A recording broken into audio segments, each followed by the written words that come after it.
Hey guys, hello and welcome to another episode of Allen Travel Expeditions with me and my bike Lola. So we have already done northwards, southwards journey and we've explored the greater part of northern Åland Islands and southern Åland Islands. Today the plan is to go towards northeast. So let's get started.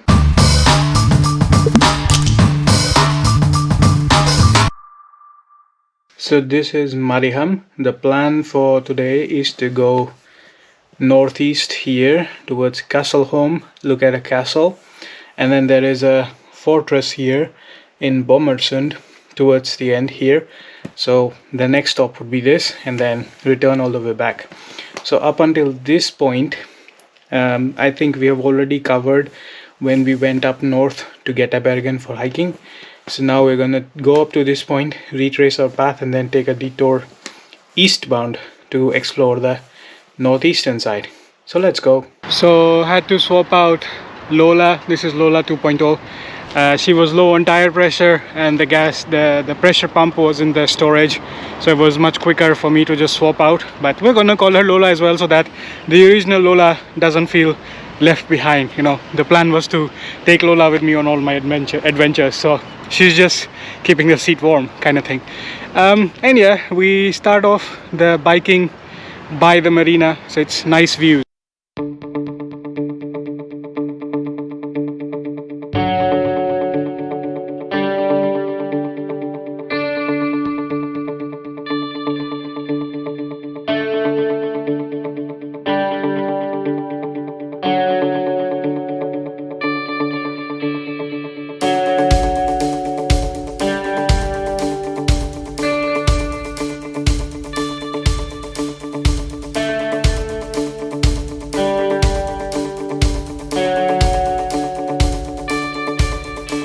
So just stopped for a bit of a water break by the nice views. The weather has cleared up, the sun is out, so I removed the jacket, started to sweat a little bit. We're about 25 minutes away from the castle, another 8-9 kilometers to go, so decided to stop by and take a bit of a water break. I've already crossed the cowshed again, the St. Olaf's Lutheran Church in Jomala again. So before we hit that Y fork, it's the same route, so that's why I wasn't vlogging again. But look at these awesome views when the sun comes out and the clouds have cleared. Looks amazing. Just me and the birds and occasionally some cars. It's a very peaceful ride. I'm really enjoying it.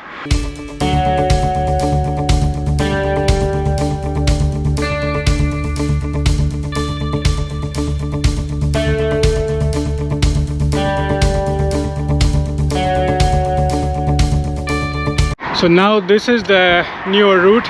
Turn on the Y fork that I was telling you about and look at the views.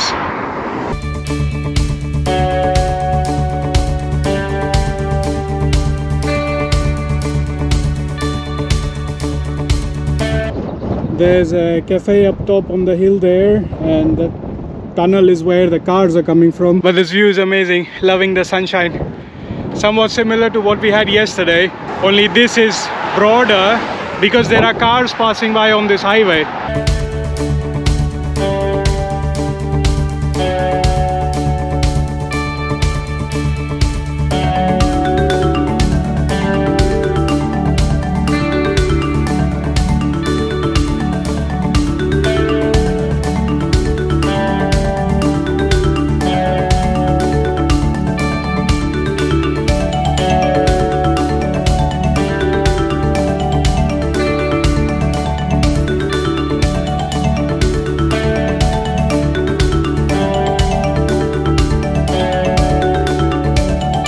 Did you know that these are wild orchids and they are protected in the region of Åland?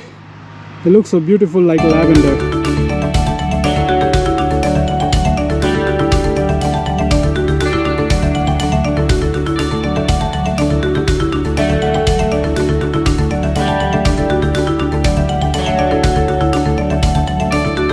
So if you've been in Finland, you would know about this Taffle brand of potato chips. Is manufactured here by this company, and as you can see, they even export it elsewhere.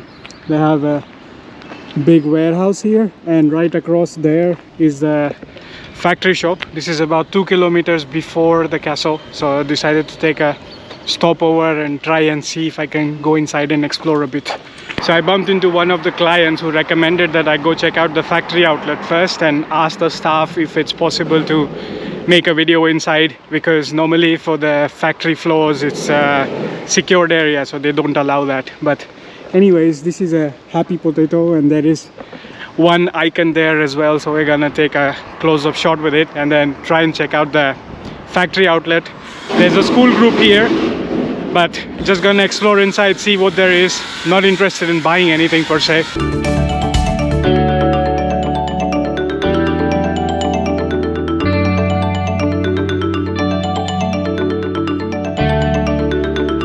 So the staff says that going inside the factory is not possible without prior booking, and they only take group bookings of 15 to 25 people.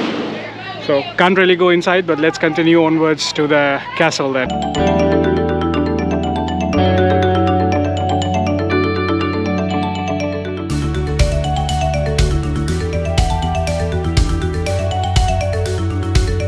So we are almost at our destination. First we are going to Kastelholm to explore the castle, and then Bomarsund, another 11 kilometers from there onwards to explore the fortress. But castle first.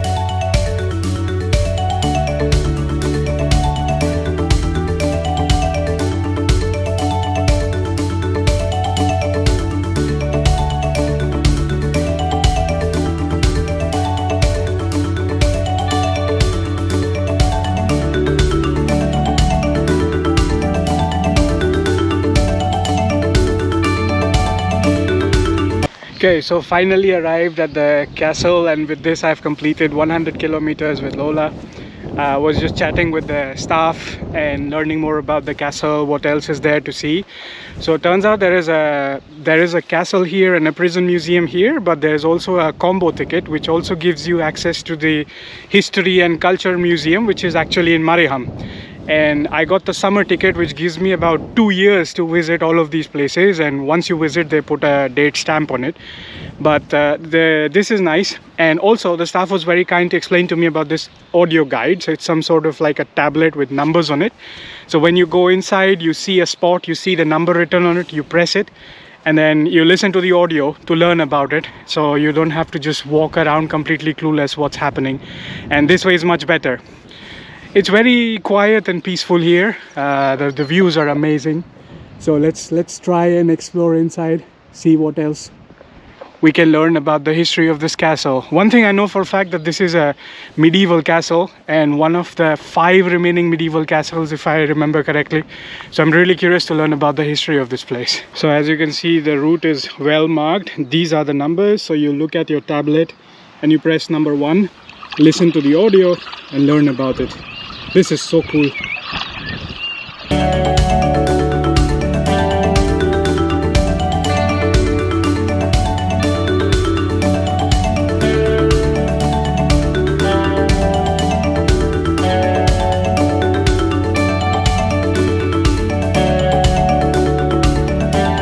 This is amazing. I just learned that the farmers that used to work around this area were actually doubling down as laborers for helping to construct this castle, and when called for, they had no other choice but to forget about the hay that was overgrowing in their farms, show up here, chop off the wood and help with the construction of the site.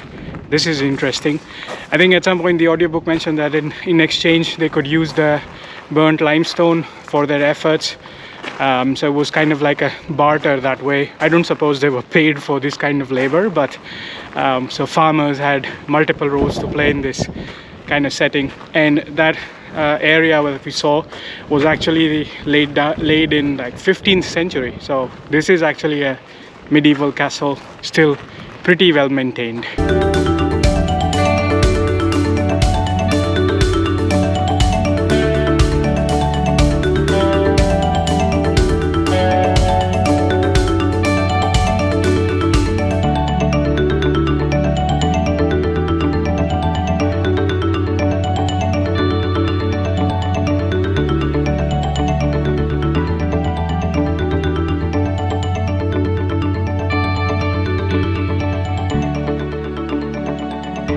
So this is the portrait of King Gustav Vaasa, and this entire timeline is the story of how he kind of took charge of the castle. It became the royal hunting castle in 1530s. Then soon in 1560s, when he passed away, there was a power struggle between power grab move between his two sons.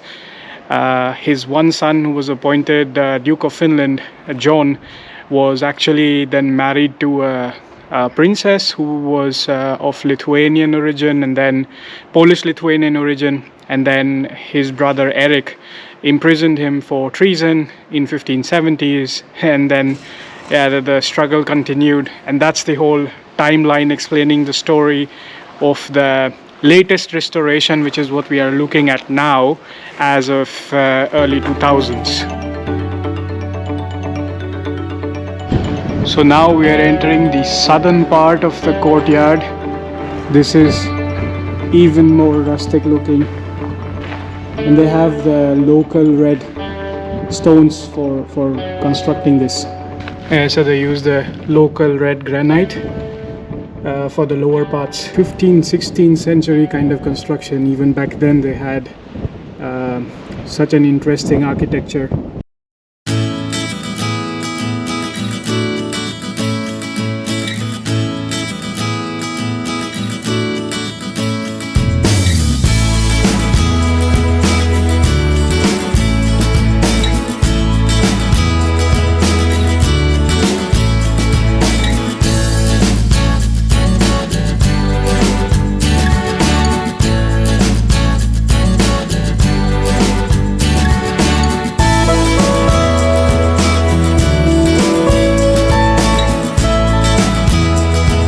Oh, this is so amazing. I'm just here. This is the floor that I'm walking on, and there is a dummy soldier there.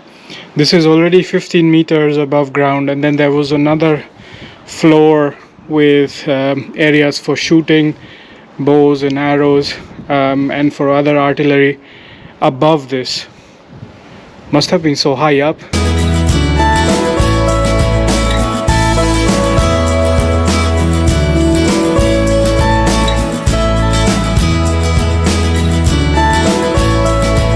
So on the south side of the castle, you have this water body serving as a moat, and across there I see some people playing golf. Lovely views for playing golf. A bit misty today, but otherwise would have been so amazing to play golf here.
I love seeing the bird's eye view of a castle like this. They've even shown the moat surrounding it, so you get like a kind of like an aerial view without having to use a drone.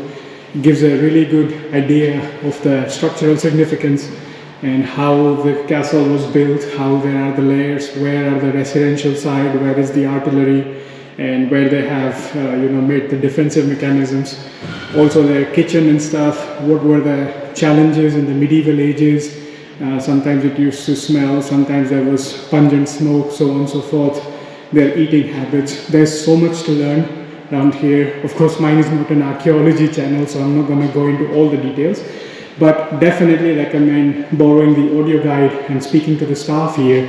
They are very friendly, they'll help you out, and you get like a really nice overview of the castle while you're exploring. So you get to understand and relive those days as you're exploring and walking around. These are interesting shoes from back in the days. Doesn't look very comfortable, to be honest. So this is the northern wing, middle deck, learning more about their lifestyle. That's some sort of a representation of their living style, Kingsley dinner, and their traditional attire.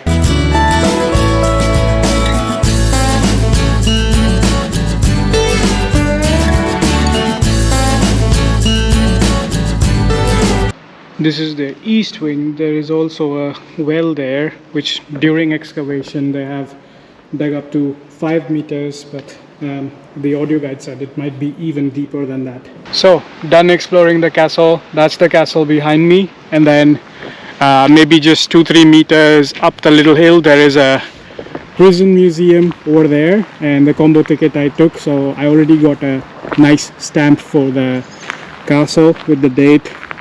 Ooh, it's already smudged, but it is it is here. Well, that's what I was afraid of, but these stamps always get smudged in my pocket.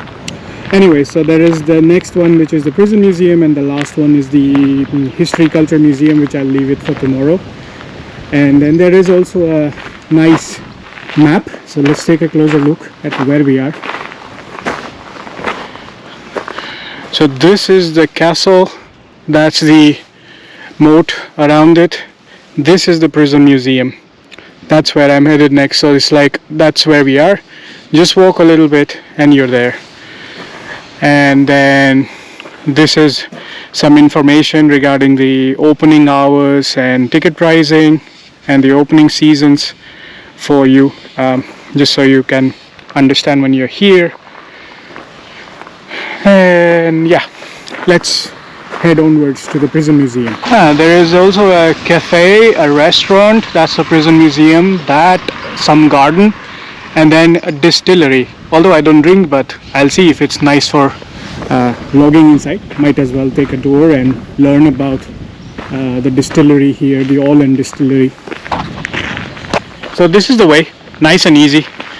I actually left Lola at the castle. The lady was really kind at the reception. She let me park under the shade. So in case it rains, it's not raining yet because it's super windy, and I'm praying that the clouds just go away with the wind. But we'll see.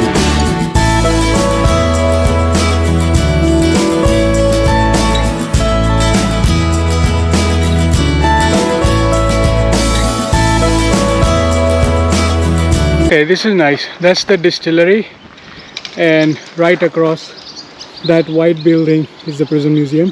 So the plan is to go visit the Prism Museum, and the restaurant and cafe are also here. So then I'll explore all of these together and have a snack break afterwards. So first we are going that way.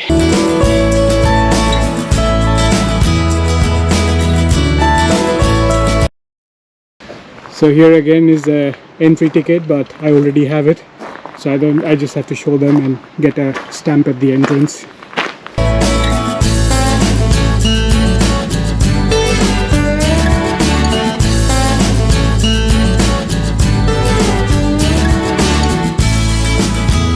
So this is where the caretakers lived with their families. Pretty big for a caretaker. Have bunk beds and stuff for the kids as well. And that way is the prison.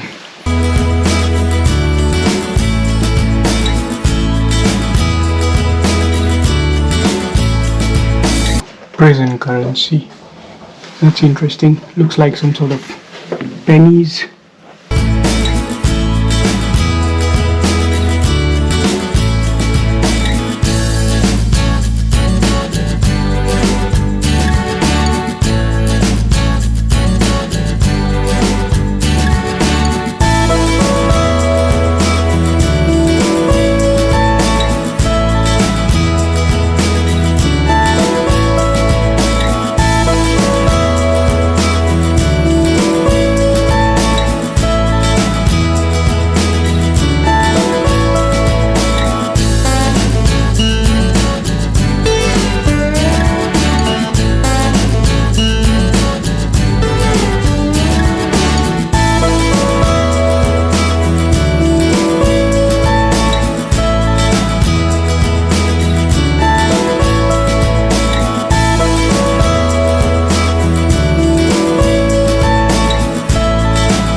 That was interesting.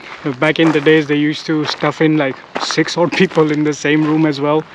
Learned about their shackles and the currency they used in the prison back in the days.